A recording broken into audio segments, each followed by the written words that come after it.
It is the voice of Indiana County. It's WCCS 101.1 FM, AM 1160, our WCCSradio.com. Our conversation with Craig Carey, the head coach of the IUP women's basketball team, brought to you by Marcus and Mack, voted best personal injury law firm in the Best of Indiana County contest. Marcus and Mack, a law firm representing injured people. Coach Carey with us. If you're looking at us on Facebook, he's the one to your left. Mr. Benedict is the one to the right. There's several slight differences between the two of them. Yeah, just a little bit. Coach, good morning. Good morning. Good to have you in the studio with us, finally. Yes. Tried to get you here last year, but we couldn't make that work. But I gave him a brief tour. Yeah. Yeah, there you go. Brief tour usually does it. Jack, you get to call some IUP women's basketball this year, of course. The PSAC season is I've been coming pretty on really fortunate quick. in a lot of ways, and it was like, I think, the late 80s when we first started to do a few games.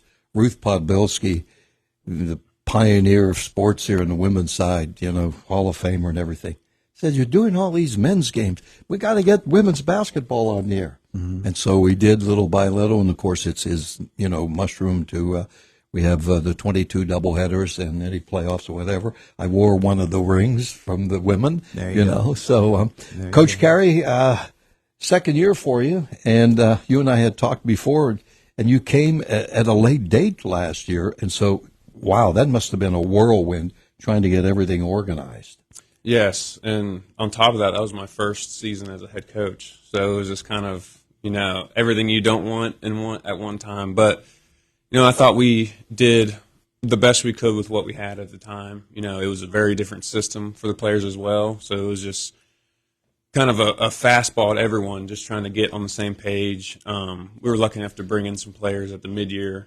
And, we only went about 5 deep, 6 deep. So when you do that and play the way we play, as you know, we like to play very fast. So it was a learning experience for everyone. But I think we came out, better as a team because of it. And this year, you'll kind of see a lot of those players taking that next step in their progression. Well, I was going to bring that up. You won 18 games last year, but you have coming back all these, Maria Cerro and KB, Kiera, Gina Adams, Tiara Preston. And then even your bench players, you have 5 other players there. Right. So talk about those players first of all, and everybody knew everybody, so it had to be a lot easier putting it together. Yeah, and I think that's kind of where you start building your culture is returning players, because when you bring in, we brought in 3 transfers and then a young lady from Spain, so they're coming into this culture not really knowing, and the returners really set the stage for them. It makes my job a lot easier if I don't have to continually preach things to them. The returning players kind of take care of that for me, and they kind of set the stage for everything we want to go moving forward. And, they all worked extremely, extremely hard this summer, too. They all got better, every returner. So we're really excited about the team. Tell us about your 4 new players.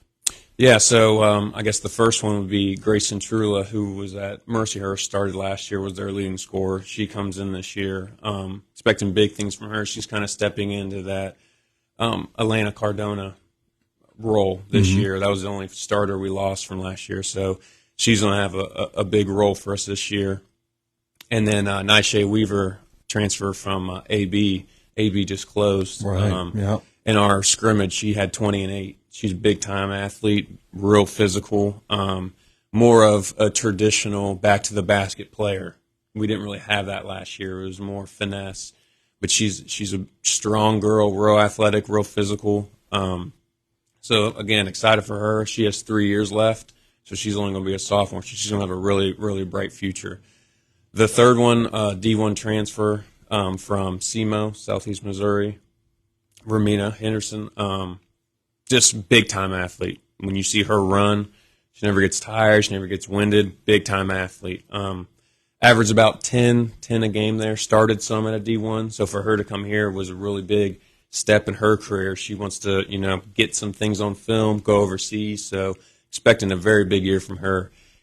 I was going to ask you, how did you find out about her from Missouri? Well, being in, I was at the Power 5 level. I do a lot of recruiting, a lot of connections. transfer portal is crazy, and luckily being at West Virginia, I am used to navigating it, and just no stone left unturned. Sure. She was still available, and believe it or not, we recruited her for about 2 weeks, and it was over. We got her in about 2 weeks. Her and her mom came on a visit, and that's just how this world is. Yeah. That's how it is. And your fourth player. Yes, from Spain, Elena Benito. Big-time shooter, lefty, really young, still only 17 years old. In America, would probably be a high school senior. But the way their school is there, she graduated, we got her. So we're real excited about her. Still learning the American game a little bit. As you know, very different when you watch like the Olympics. They play very different over there. Trying to get the European hop out of her game when she catches it. They take a few more extra steps. But another one we're real excited about, real bright future. I think in recruiting, it's real tempting to just go get all transfers in today's game, but we want to try to build it. I don't want a new team every year. Mm-hmm. That it's tempting, but it's hard to build a culture like that. So with Shay, with Elena, those are 3-year, 4-year kids on top of the transfers we're getting. So that's where we can kind of build them and progress them, because I'm really big into skill development. We work on it every day, so it would be tough to continue to build a team every year over and over and over. So we want to kind of, meet in the middle of getting, the Raminas of the world, the one and done grad transfers from D1s, and then get high school kids, so then we can actually have every year we're building on what we already have. So are we going to see a more up-tempo game? Oh, yeah, defensively especially. Last year with only having 5'6", we had to dial it down tremendously from the pressure I like to put on the ball, off the ball, especially with foul trouble. And we were playing people with 3 fouls in the first half just because I didn't have anyone to really sub in. Mm-hmm. But we're going to extend a lot more. We're going to show a lot more pressure, do a lot more different things on ball screens, trap a little bit. We're running like a 1-2-2 trapping back into a man this year. We're doing a lot of different things, a lot of different looks, just to try to, as you saw, people tend to get comfortable with the pressure you give them. So we want to mix up the pressure throughout the game. And to your point, our numbers are a lot better. We're a lot deeper, so I can keep fresh bodies in to keep the pressure up. Mm-hmm. Todd? I'm just interested, just listening to your descriptions of especially the new girls coming in, because you've got a traditional low post player with a fast-paced up-court game. Not every low post player can play an up-tempo game and run the floor. Right, yeah. She's learning. Again, what helps her is she's not a traditional back to the basket where she like lumbers up and down the floor. She's a big time athlete. She's just so strong, and when she posts, she gets really wide in the paint, has long drop step, long arms. But you're a product of your environment. If you're the only one not running, you stick out like a sore thumb. So everyone's on her all the time, like run. And in our transition, we send a rim runner straight to the front of the rim. So she's going to, run full speed straight to the front of the rim, and then we're 4 out, 1 in with her, and we play off of her. So, I talk to her all the time. Great personality. She's from Baltimore. Great personality, a lot of energy. But I tell her all the time, like, if you like to score, you'll run. And there she goes. She takes off running. Hey, you think back to a year ago. You were coming. You probably didn't even know all the ladies' names when you got to that first game, and you have to institute a system and then grow into it as the season goes along, with the limitations that you had personnel-wise because of all of the different factors that went into it. Now you've had these same ladies for over a year. And you've been able to really get to know them much more in the off season and leading up to now. How much better does it feel knowing these ladies as you do? Oh, it feels great. I think it feels better for them as well. I mean, to just get thrown a coach, you don't know their personality, anything like that. No, I think it was kind of like a relationship forged in fire last year. We were both put into this situation with low time, and they were asked to learn a lot in a short amount of time, and I was asked to teach a lot in a short amount of time, and everyone just did their best. And I think when a relationship is built like that, I know they're going to give me their all, and they know I'm going to give them my all. And when you do that, you kind of turn the page a lot easier. Yeah. When it's just we either do it or we don't do it. And last year, with limited numbers, the game plan worked or it didn't. I mean, we only had 5, and we just had to roll with the punches. And I think it really matured a lot of them, because a lot of them had been with the team a long time but hadn't played a lot. Mm-hmm. They hadn't got a lot of playing time. So, I think they appreciated my, quote unquote honesty with them at times. I'm someone that's going to tell you what you need to hear, not what you want to hear. And I think they really appreciated that, because I'm going to try to keep you on the floor as much as possible. So I'm going to tell you what you need to know, and I'm not going to sugarcoat it. And I'm also not going to humor you as much as, some of them like it, some of them don't, but they all appreciate it. Yeah. Yeah. Not a lot of coddling going on. Coach, some of the word swirling about in the PSAC is look out for IUP women's basketball this year.